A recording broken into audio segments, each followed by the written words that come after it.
Hatshepsut Reading.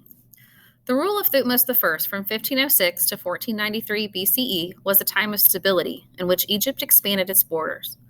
When Thutmose I died, his son, Thutmose II, took the throne. However, there was a slight problem. Thutmose II had not been born to the Queen of Egypt, but rather to a minor wife of Thutmose I. In order to guarantee his position as pharaoh, he married the daughter and his own half-sister of Thutmose, Hatshepsut. Thutmose II would reign for just 13 years before dying somewhere in his 20s. While he was still alive, Hatshepsut had been unable to have a son, so when he died, the throne passed down to a son that Thutmose II had with another woman, also named Thutmose, so Thutmose III. The boy was just a toddler and not capable of ruling the great Egyptian kingdom. He needed someone who could rule for him until he himself was old enough to take over. According to Egyptian tradition, that role fell to the widowed queen, Hatshepsut.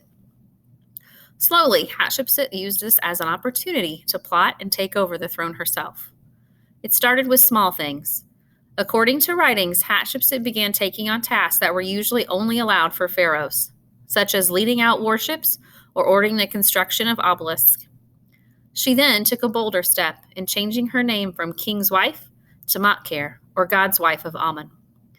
This action was an important one because it linked her name on the throne to that of the gods.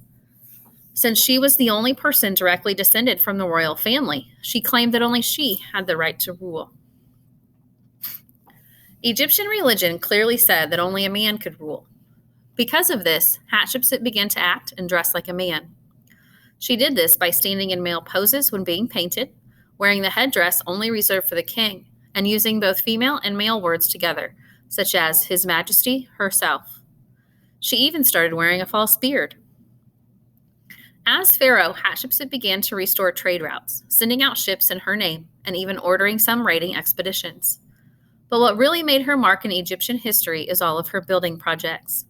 She ordered the construction of monuments at the Temple of Karnak, restoring parts of it that had been destroyed from invaders. She created 2 twin obelisks at the temple entrance, reaching almost 100 feet in height, the tallest in the world at that point. Her biggest achievement was the mortuary temple that was built on the western bank of the Nile River. There's a picture of it below. This magnificent building had 3-layered terraces that reached just shy of 100 feet tall. Each of the layers were connected by a long ramp that is thought to have once been surrounded by lush gardens.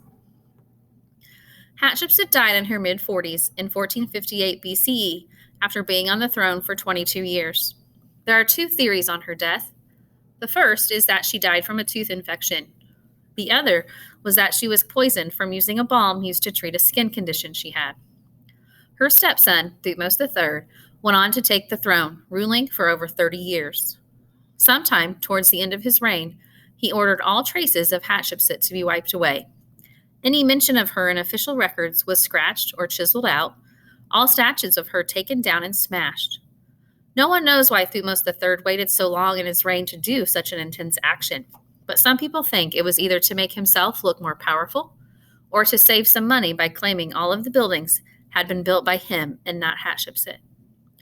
What we do know is that it would be more than 1,000 years before another female pharaoh would take the throne, the famous Cleopatra.